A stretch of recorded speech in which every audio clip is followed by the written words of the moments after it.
rotation, herniation, and the absolute choreography of digestion. Mm-hmm. Those are the three pillars we are standing on today. It's a story of rapid growth, temporary displacement, and a very, very precise return to order. Welcome back to the deep dive. Today, we are following the gut tube as it lengthens, twists, leaves the body entirely, and then, fingers crossed, finds its way back home. Hopefully. We are tackling the embryology of the gastrointestinal system.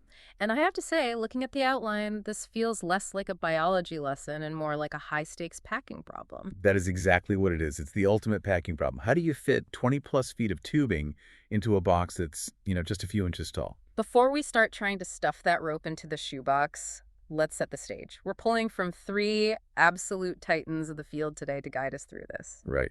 We're synthesizing the why from Langman's medical embryology, which gives us that molecular logic. Then we're taking the heavy clinical emphasis from Moore and Prasad's The Developing Human. Which is so important. Because frankly, embryology is only useful if you understand what happens when it goes wrong. And finally, we're using IB Singh's human embryology to keep us organized. IB Singh was a lifesaver for me in prepping this. He just breaks everything down into that classic exam-oriented structure. Foregut, midgut, hindgut. Which is exactly how we're going to attack this today. But I want to be really clear right up front. Our mission here isn't to replace those books. Not at all. You cannot learn embryology with your ears alone. It's an inherently visual topic. Our goal is to be the ready reckoner. We want to build that narrative mental map for you. Yeah. So that when you open more and you see those complex diagrams of twisting loops, you instantly recognize the story behind the picture. Exactly. We are the commentary track for the textbook. And that central metaphor I want everyone to hold on to is that packing problem. You have a long tube, a small box, the abdomen, and a very tight deadline. If you just shove the tube in randomly, you get kinks, knots, blockages. It has to be a choreographed dance. And if the choreography misses a beat, even by a few degrees of rotation, you end up with a surgical emergency in the delivery room. So let's go back to the blueprint, section 1. Before we have a stomach or an appendix, we just have a tube. What's the origin story here? It all starts with geometry. In the 4th week, the embryo is essentially a flat disc of 3 layers. But then 2 things happen at once. Cephalocaudal folding, that's head to tail, and lateral folding, side to side. The embryo is making a burrito of itself. Essentially, yes. That's a great way to put it. And as it folds, it traps a portion of the yolk sac inside the body cavity. Ah. The yolk sac is lined with endoderm. That captured bubble of endoderm becomes the primitive gut tube. So our digestive system is basically a hostage taken from the yolk sac. That's a colorful way to put it, but it's accurate. Now, this tube is sealed. It's a blind tube at both ends. Right. At the top, toward the head, you have the oropharyngeal membrane. At the bottom, the tail, you have the cloacal membrane. And the notes highlighted something very specific about these two membranes. They're structural anomalies compared to the rest of the body. They are. Everywhere else in your body, you have 3 layers. Ectoderm on the outside, endoderm on the inside, and mesoderm sandwiched in the middle. But at these 2 specific points, the future mouth and the future anus, the ectoderm and endoderm touch directly. No mesoderm. No mesoderm in between. Which makes them thin. It makes them temporary seals designed to rupture. Yeah. If there was muscle or bone mesoderm in between, you'd never be able to open your mouth or have a functioning bowel. They are built to break. Okay, so we have a tube sealed at both ends. Now, IB Singh and pretty much every anatomist in history divides this tube into 3 sectors: foregut, midgut, hindgut. But this isn't just an arbitrary top, middle, bottom distinction, is it? It's arguably the most important clinical anchor in abdominal anatomy. Absolutely. If you're a surgeon or a radiologist or a medical student, you live and die by this classification because it is tied strictly to blood supply. The artery. The gut is divided based on which artery feeds it. It's that simple. Let's run the triad. The foregut. This runs from the pharynx down to the liver bud and ends at the major duodenal papilla. It's supplied exclusively by the celiac trunk. Foregut equals celiac trunk. Got it. Next, the midgut. This is the section that communicates with the yolk sac via the vitelline duct. It includes the rest of the duodenum, the entire jejunum and ileum, and the colon up to the splenic flexure. And its artery. Its blood supply is the superior mesenteric artery, or SMA. Midgut equals SMA. And finally, the hindgut. From the splenic flexure down to the upper anal canal. It's supplied by the inferior mesenteric artery, or IMA. This helps explain referred pain, too, doesn't it? That whole concept. Hugely. Yeah. Pain from the foregut-like stomach ulcers is felt in the epigastrium top of the belly. Right. Pain from the midgut, like early appendicitis, is felt around the umbilicus, the belly button. And pain from the hindgut is felt in the hypogastrium, the bottom of the belly. It's all hardwired back to these three arteries. Before we start twisting this tube, I want to touch on the molecular regulation that Langman's talks about. Because the tube looks uniform. It does. If you looked at it under a microscope early on, it's just a tube. How does the top part know to become an esophagus and the middle part know to become a stomach? This is the genetic zip code. It's fascinating. Langman describes a concentration gradient of retinoic acid, RA. Well, The concentration is low at the cranial end, and it increases as you go down toward the caudal end. and the cells can, what, taste this concentration? Exactly.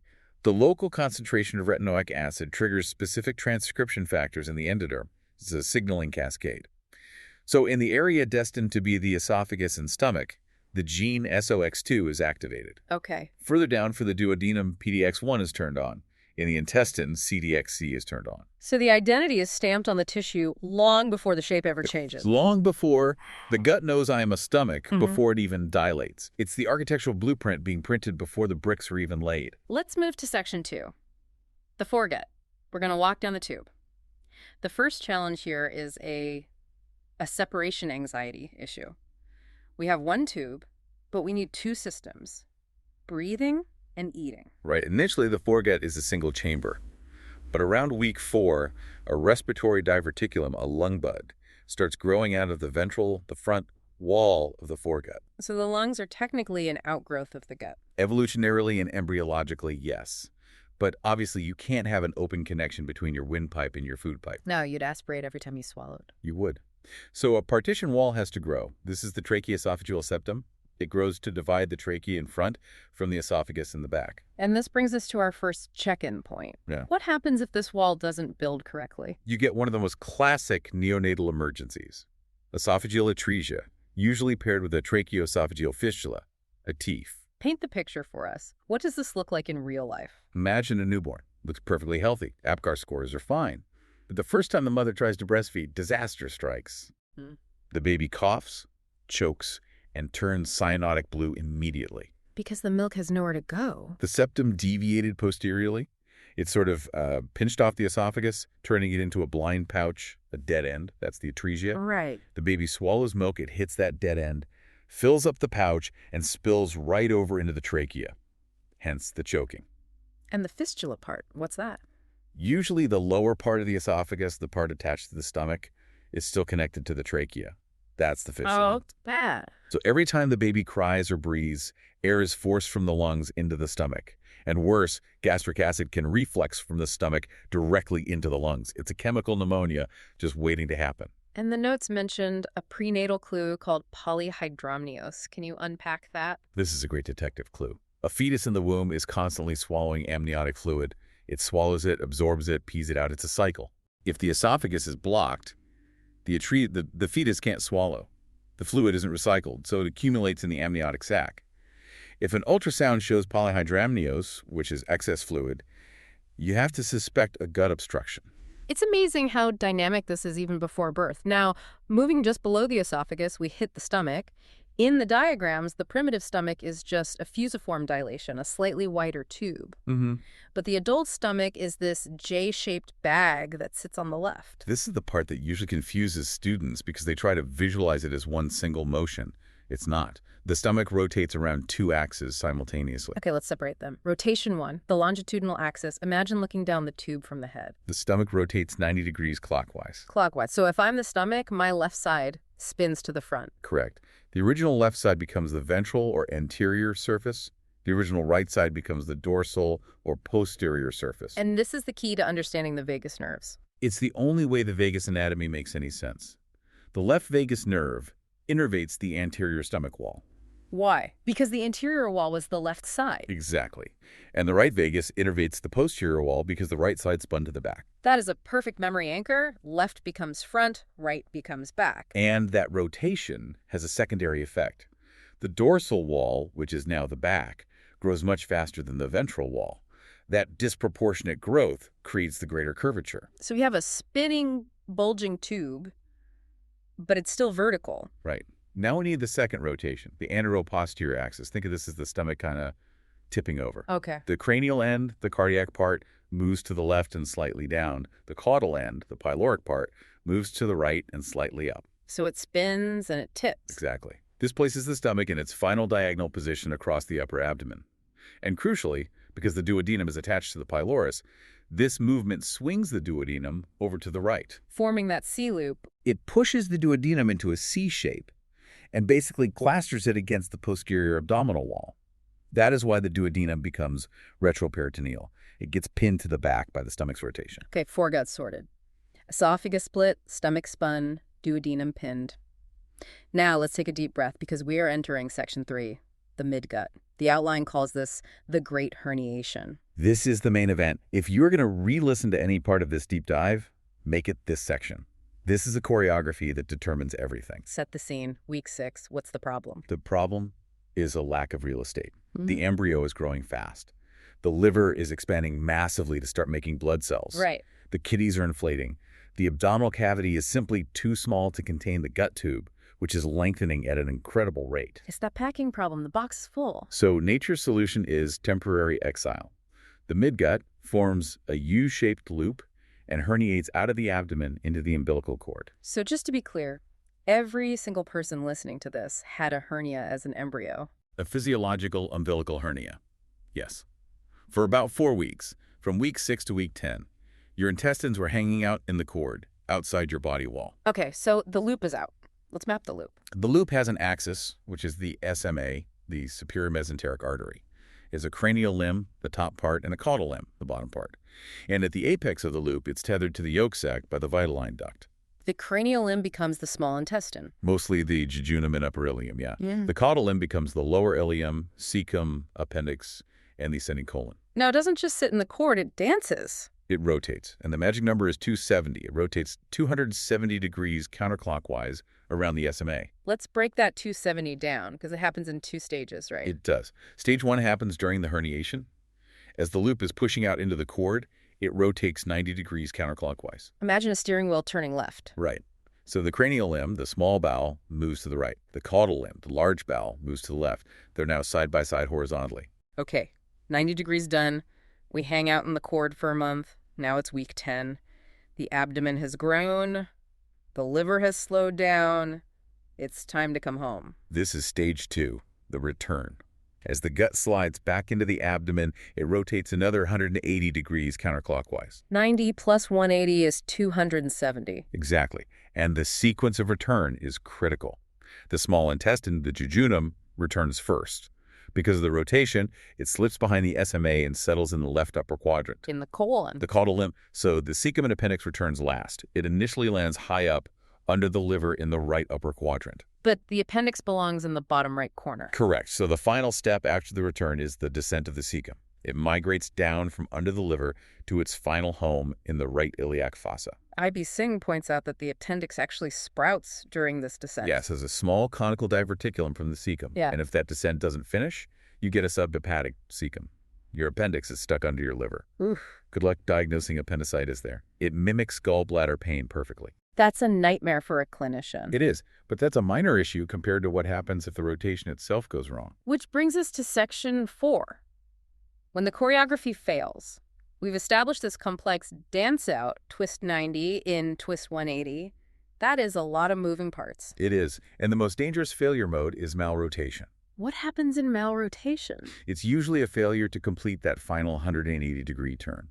Or sometimes it's a non-rotation, where it only does the first 90. So the small bowel stays on the right and the colon stays on the left. Right. We call that a left-sided colon. Now, anatomically, that looks weird on an X-ray, but you can live with it. The problem isn't the position, it's the anchor. Explain that. In a normal gut, because of that wide 270-degree swing, the mesentery, the tissue attaching the gut to the back wall, forms this broad diagonal line. It runs from the top left to the bottom right. It's like a sash worn across the body, very stable. And in malrotation? In malrotation, that broad sash doesn't form. The attachment is extremely narrow. It's essentially just a stalk around the SMA. So you have 20 feet of heavy intestine hanging from a tiny stalk. Exactly. It's physically unstable. It is prone to twisting.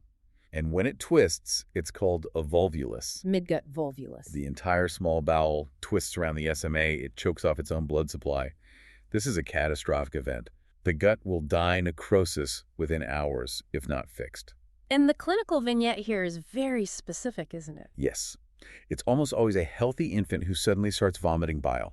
Green vomit. Green is the danger color. Bilious vomiting means the blockage is below the ampulla of water, where bile enters the gut. If a baby vomits green, you assume it is midgut volvulus until proven otherwise. You have to rush to the OR. And when the surgeon gets in there, they might see Ladd's bands. What are those? Ladd's bands are a byproduct of the malrotation. Because the cecum ended up in the wrong place, often high up near the duodenum, it tries to attach itself to the back wall with these peritoneal bands. Okay. But unfortunately, these bands cross over the duodenum. So they compress it from the outside. Yes. So you have double disaster. The volvulus twisting the blood supply and the Ladd's bands strangling the duodenum externally. The surgery, the Ladd's procedure, involves untwisting the gut and cutting those bands. Let's shift gears to the abdominal wall defects. We talked about the gut going out into the cord. What if it fails to come back? That is an omphalosal. The physiological herniation persists. The key feature here is that the organs are still inside the umbilical cord structures.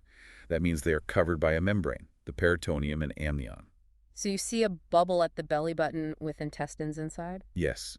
And clinically, this is often bad news because omphalosal is heavily associated with chromosomal abnormalities, trisomy 13, 18, 21, and severe cardiac defects. It's a sign that something went wrong with the genetic programming early on. Contrast that with gastroschisis. Gastroschisis looks more gruesome, but is often genetically simpler. This is not a failure of the gut to return, it's a failure of the body wall to close. That lateral folding we talked about at the beginning didn't seal properly. Usually on the right side. Almost always to the right of the umbilicus.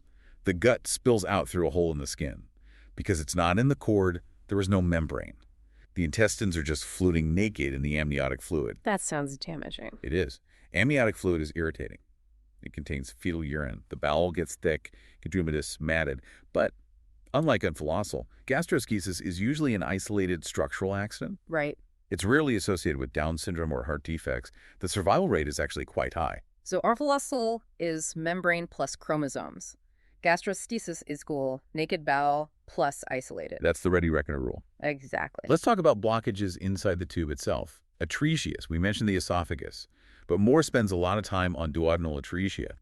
The mechanism here is completely different, isn't it? It is. It's not a rotation problem. It's a recanalization problem. Walk us through that. During week 5 and 6, the epithelial lining of the duodenum grows incredibly fast. It proliferates so much that it actually fills the entire lumen. The tube becomes a solid cord. It plugs itself up. It does. So for a brief period, we don't have a hollow duodenum. Wow. Correct. It is solid. Then, a process called vacuolization begins. Little spaces, vacuoles, form within the solid core. These spaces merge together and eventually recanalize the tube, making it hollow again. And if that fails? The tube stays solid, or you get a web of tissue blocking it. That is duodenal atresia. And the X-ray sign is iconic. The double bubble, you see one bubble of gas in the stomach and a second bubble in the dilated proximal duodenum, and then no gas below that. And like omphalosal, this is a friend. Down syndrome, yeah. Roughly 30% of babies with duodenal atresia have trisomy 21. If you see a double bubble on a prenatal ultrasound, you have to discuss chromosomal testing. Now, here is a nuance that Langman emphasizes. What about atresias lower down, jejunal or ileal atresia? Is that also a recanalization failure? No, and this is a classic board exam trap. Jejunal ileal atresias are usually vascular accidents. A stroke of the gut. Exactly. The gut formed perfectly. It rotated, it recanalized. But then later in pregnancy, a blood vessel got blocked. Maybe a small volvulus, maybe a clot, maybe a vasoconstriction from, say, cocaine use by the mother. The segment of bowel supplied by that vessel dies. It becomes necrotic and is resorbed by the body. So the baby is born with a missing section of intestine. Yes. The two ends are disconnected, and Langman describes a specific vivid type called apple peel atresia. Describe that. Imagine the main artery to the small bowel is blocked. The distal part of the intestine survives on collateral blood flow, but it coils around the vessel remnant like an apple peel spiraling off the fruit. It's raw, but visually unforgettable. Before we leave the midgut, we have to talk about the most common anomaly of all, the rule of twos. Meckel's diverticulum. This brings us right back to the yolk sac. Remember the vitelline duct, the tether at the apex of the loop? Right. Normally that duct obliterates, it disappears completely. But if a small proximal part remains attached to the ileum, it forms a pouch. That's Meckel's diverticulum. And why do students love this? Because of the mnemonic, the rule of twos. It occurs in 2% of the population. It is 2 inches long.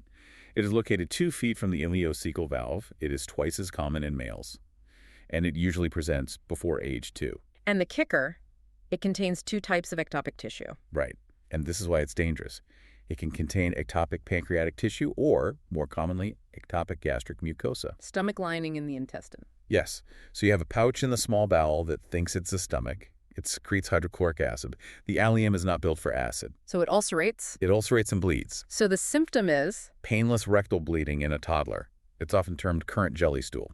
It's a chemical burn from a misplaced piece of embryology. Incredible. Okay, we have survived the midgut. Let's head to the finish line. Section 5. The hindgut. The hindgut is the end of the line. It supplies the descending colon and rectum. But the big story here is the cloaca. The cloaca sounds like something from a bird or a reptile. We share that heritage. In the early embryo, the cloaca is the sewer.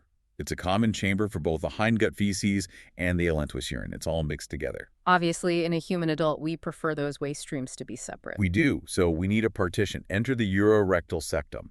This is a wedge of mesoderm that grows down between the elantua and the hindgut. IB Singh calls this the partitioning of the cloaca. Think of it like a brick wall being built downwards. As it grows, it divides the cloaca into 2 parts. Anteriorly, you get the urogenital sinus, which becomes the bladder and urethra. Posteriorly, you get the anorectal canal. And the tip of that wedge. The tip of the wedge fuses with the cloacal membrane to form the perineal body. That is the crucial fibromuscular node between the anus and the genitals. Now, the anal canal itself is a bit of a hybrid, isn't it? It is. The upper 2/3 comes from the hindgut. It's endoderm. But the lower 1/3 comes from the outside. It's the proctodium, an invagination of the skin, the ectoderm. So the gut grows down and the skin pits in to meet it. Exactly. And the line where they meet is called the pectinate line. Why is this line so important clinically?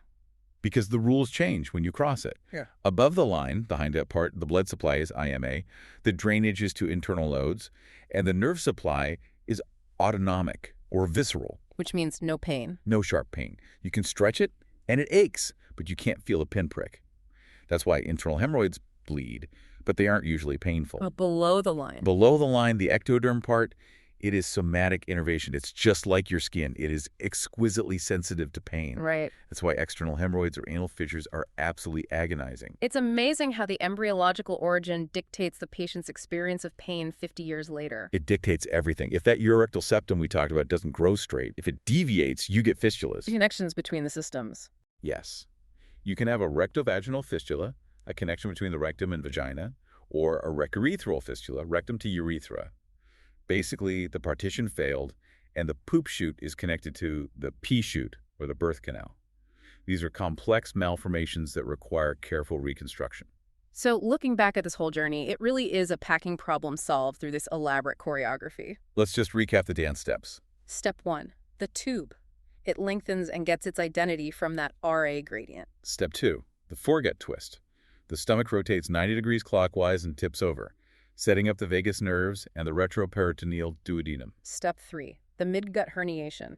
Wint 6, it goes out, spins 90 left. Step 4, the return, week 10. It comes back spinning another 180 left for a total of 270, placing the colon on the frame and the small bowel in the center. And step 5, the hindgut partition. The wall comes down to separate the waste streams. And every pathology we discussed, malrotation, volvulus, atresia, fistula, is just a missed step in that dance. It's easy to get lost in the mechanics, the degrees of rotation, the weeks of gestation. But I want to end on a thought that struck me while reading Langman. This isn't just plumbing. No, it's signaling. We describe rotation as if a hand is turning the gut. But there is no hand.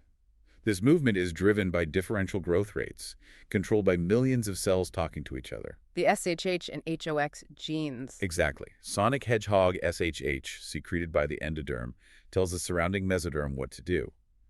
The left side of the dorsal mesentery is chemically different from the right side before any rotation even happens. Wow. When a baby has a malrotation, it's not just a mechanical failure, it's a breakdown in a molecular conversation. The cells lost their GPS signal. It is humbling. To get 20 feet of tubing into a small box, correctly oriented without kinks, all while the heart is beating and the fetus is kicking. It is a statistical miracle that it works as often as it does. Well, on that note, we are going to close the books. I highly encourage you, please open Moore and Prasad for the clinical pictures. The photos of omphalocele and volvulus will stick in your brain forever. And use IB Singh for the flowcharts. It's the best way to anchor those foregut, midgut, hindgut boundaries. We've given you the map. Now go explore the territory. Thanks for listening to this deep dive. We'll see you in the next one.